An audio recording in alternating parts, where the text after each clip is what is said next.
Please, if you're Nigerian, living home and abroad, please hear me. We are about to witness healthcare tsunami in our country. And if there be anything we're gonna do, it's gonna be now. You've heard so much on the issue of medical negligence. Regrettably, our own beloved one, Chimamanda, lost her son in a circumstances that actually been circulated all over.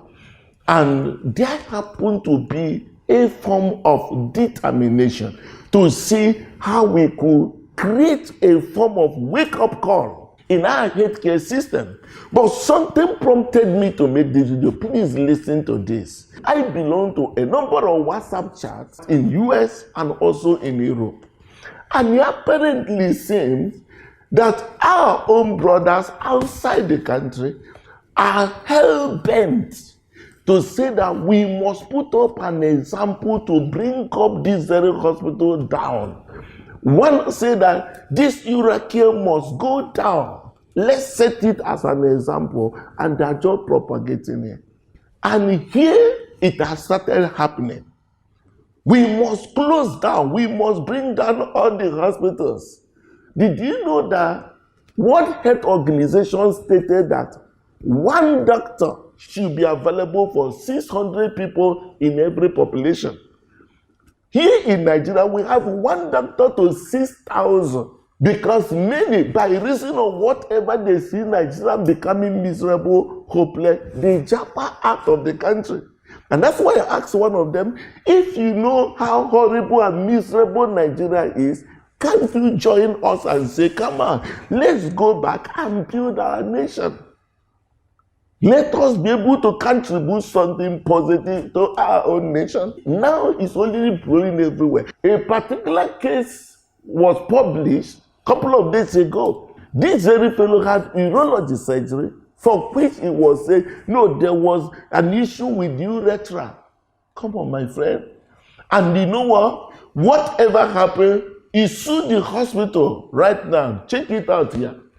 500 million naira for negligence. Okay? 100 million naira for trauma the hospital must have caused them. 200 million naira for loss of enjoyment and amenities of life. Okay? 10 million naira to be paid by the hospital every month as part of his earning till 2042, which what the person ought to be earning till the next 17 years, 2042. That implies that's what the person is worth and should continue to worth, maybe through miracle alerts. Interesting. And also the 4.4 million naira they paid for the surgery should be refunded. And also 20 million naira should be the legal fee to be paid. Altogether, 2.9 billion naira that the hospital will pay. Friend, listen to me. I told one of the fellow outside, charging that they must put an example to bring down the hospital. And I asked him, my friend, majority of the people you see in most of the hospitals today in Nigeria turn down offers in America and Europe to come down here in Nigeria. Out of patriotism, they came and invested here. But look at it. Is it criminal for someone out of patriotism to say, let me build a hospital instead of my people dying? Is it criminal? Some of the people borrow money. As a matter of fact, in the past 15 years, I've borrowed 4-point-something billion from Access Bank, CBN also in support to be able to put up this hospital. Friend, you know what? 2020, when I invested 900 million naira on this, which both of the parties supported, somebody said, where will you get the money? How will you recover the money? Majority of this investment have not been recovered today, but it has saved many lives. The testimony of the same, they are not on social media. In 2020, Herbert Wiwe was in my office to ask for my opinion on supporting the funding of Duchess Hospital, 6.5 billion. I encourage him that this is something that has to be done to reverse medical tourism. And you know what happened? I may have heard of rural care. I don't know the ownership pattern of it. But friend, for me to go and check it out, and I saw MRI. Some of these MRI you see is up to $800,000 investment from banks.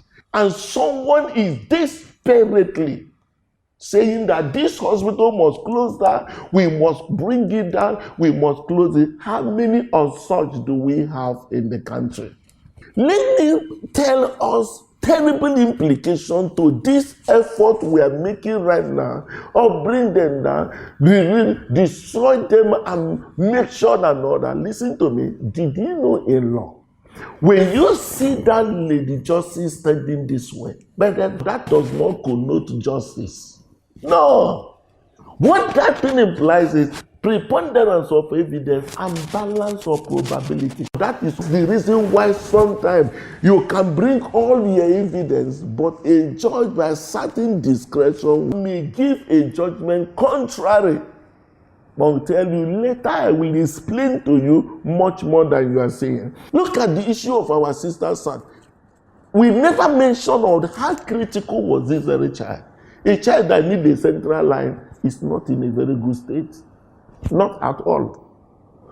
A hospital even referred to that particular hospital in the hope they have certain capability to intervene.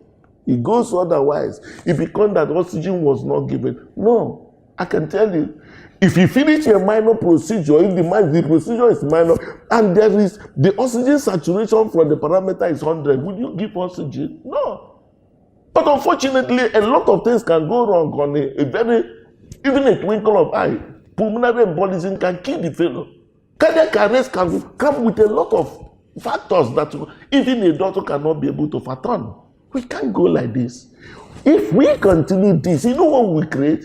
Many people will not want to take any critical patient, which could be you in the case of emergency, which could be your loved one, and we will lose more people if we don't balance this very equilibrium. If we don't balance it, it's gonna cause a cheap wreck. I can tell you this. Even in the area of confirmation of death, my friend, there's no legal establishment of the cause of death without autopsy. You know why I'm bringing this? By the time most hospitals, particularly those that have become a little bit capable to handle certain critical situations, at least some can be saved as it stands right now. By the time those hospitals start rejecting the critical patient, friend, it could be you. It could be anyone related to you. It will be a national healthcare disaster. We can't allow such happen. Did you know that a scenario that will come, we begin to put 2 billion, 1 point something billion, 500 billion naira to these hospitals? Did you know one of the bad effects of that? Majority of investors will not go into healthcare.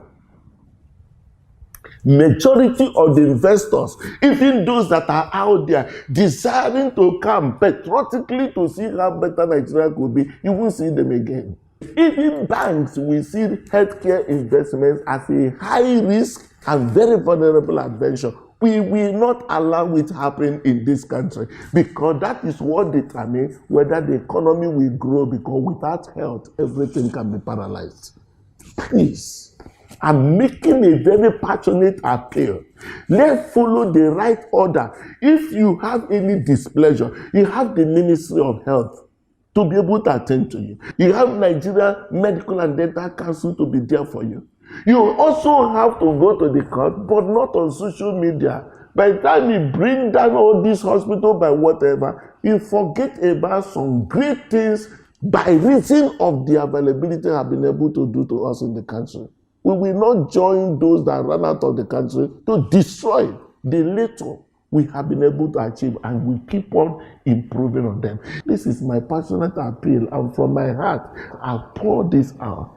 Share this to our friends, particularly those outside the country. Nigeria is not dead. We are making effort, and we are very optimistic, and we're gonna get it right someday. Okay? God bless you.